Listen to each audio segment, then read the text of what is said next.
Okay, so we're going to do a recording of the review. The review is not very long, so that concerns me a little bit. I'd make sure that you look back over those sheets that we've done in the last 3 or 4 days and make sure you study your energy considerations and where KE and PE are maximum on a simple harmonic motion object. So we'll talk about that at the end and make sure you're good to go. The test has 15 multiple choice and there are either 6 or 7 word problems to solve. Of course, I will provide you with the equation, so that should be helpful. When you start, it asks you to look for some definitions, so we need to define. Okay, so the first one I want to talk about is the amplitude. So if you have an object here and you have a spring attached to it, something like that. If I pull this thing all the way to that side, 8 centimeters, then I have given it an amplitude of 8 centimeters, because amplitude is the distance from the rest position to the maximum extension. So if I pull it 8 centimeters this way, it's going to go, when I release it, it's going to head back that way, rest, go past 8 centimeters, come back, rest, go past 8 centimeters, and just keep that going on. So my total distance from, let's say, here to here is 16, and the amplitude is from the rest point, which is in the middle, out to the maximum displacement. So there's amplitude. Frequency and period, we just about beat these to death. I think we've done this, what, for 3 or 4 weeks. So frequency is measured in hertz, and it's the number of cycles per second. So if I tell you that a oscillating object makes 18 vibrations every 10 seconds, then I know that my frequency is 18 over 10, or 1.8 vibrations per second.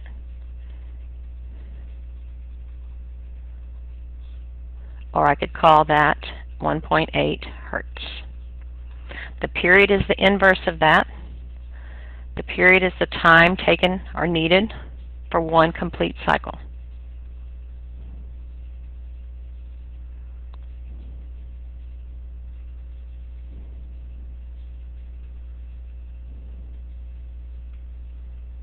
So if I have a frequency of 1.8 hertz, my period is going to be 1 over frequency,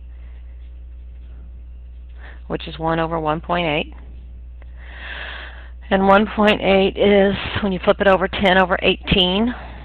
So 10 over 18 is 5 over 9. 5 ninths is about 0.55 seconds. You should be able to get a calculator and take 1 divided by 1.8 and get a value close to that. So there's your period and your frequency.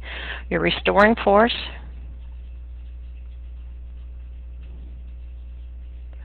that's the force exerted by the spring or gravity to pull the object back to equilibrium. So force exerted by the spring, if it's a spring system, or gravity, if it's a pendulum, to restore the system to equilibrium.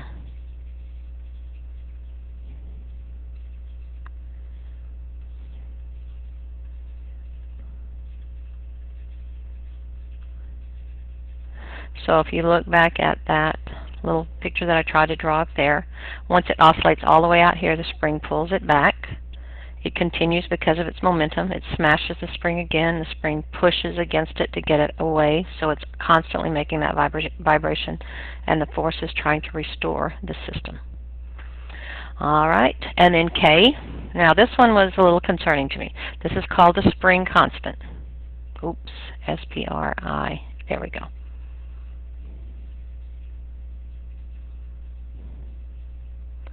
So if you think about that lab we did, Hooke's Law lab, you put 10-gram masses on there and you kept adding them until you got 90 grams on there, and then you plotted it, and then you took the slope of the line, and K was equal to F over X, F being the weight of the object,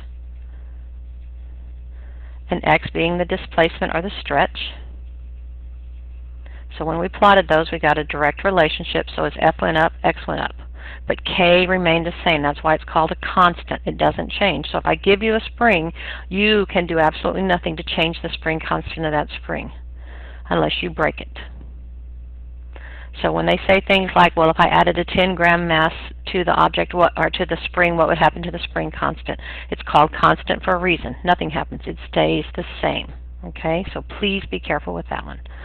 All right, so let's move on. Now we have some word problems. I think some of these we've done before. It says Terry jumps up and down on a trampoline with a frequency of 1.5 hertz. So what is the period? Well, T is 1 over 1.5 hertz.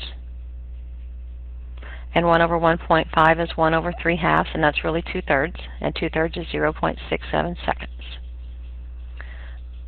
All right, the second one says, Denny jumps up and down on his bed, taking 0.75 seconds for each jump. So the period is 0.75 seconds. So the frequency is going to be 1 over 0.75. So that's 1 over 3/4, which is the same thing as 4/3, which is 1.33 hertz. Okay, number 3 says, at the post office, Cliff, a postal worker, places a 0.6 kilogram package on a scale and makes the scale compress by 0.03 meters. So be very careful. Make sure you put your distances always in meters. So now we need the force constant. So K is equal to F over X.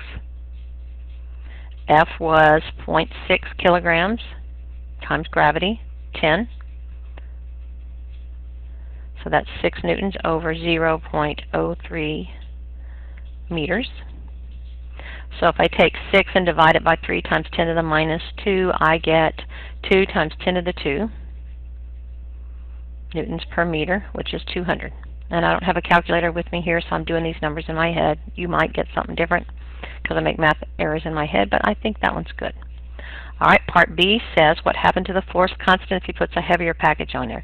K remains constant. That's why it's called a spring constant. It doesn't change at all. That's what I was talking about a minute ago. Be careful. People try to trick us.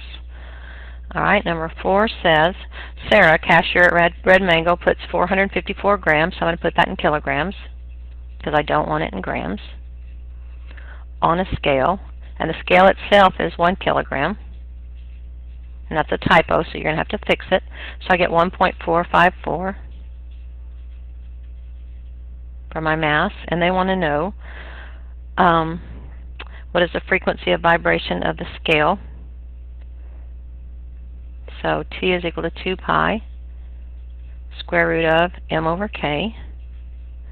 So that's 2 pi square root of 1.454 kilograms over K was 50 newtons per meter. So if I can find my T, I think it's right here. All right. So I took 1.454 and divided it by 50, and then I took the square root of that division and multiplied by 2 pi. When I did that, I got 1.07 seconds. So make sure that you square root this before you multiply by 2 pi. Okay, the fifth one. Okay, the fifth one is about the ship, I believe. Yes. So they give you the period. T is 8 seconds. And they want the frequency. 1 over 8. So 1 over 8 is 0.125.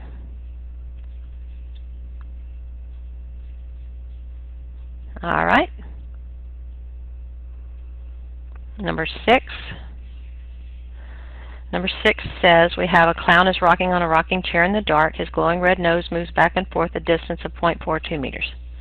All right, so that's from here to here, back and forth. It goes that way 0.42 and then comes back 0.42. So this whole distance is 0.42. I want the amplitude, so that's half of it. 0.21 meters or 21 centimeters is my amplitude. They want to know the period. Well, he makes 30 rocks or 30 cycles every 60 seconds. So the frequency is 30 over 60, which is 0.5 hertz. And the period is the inverse of that.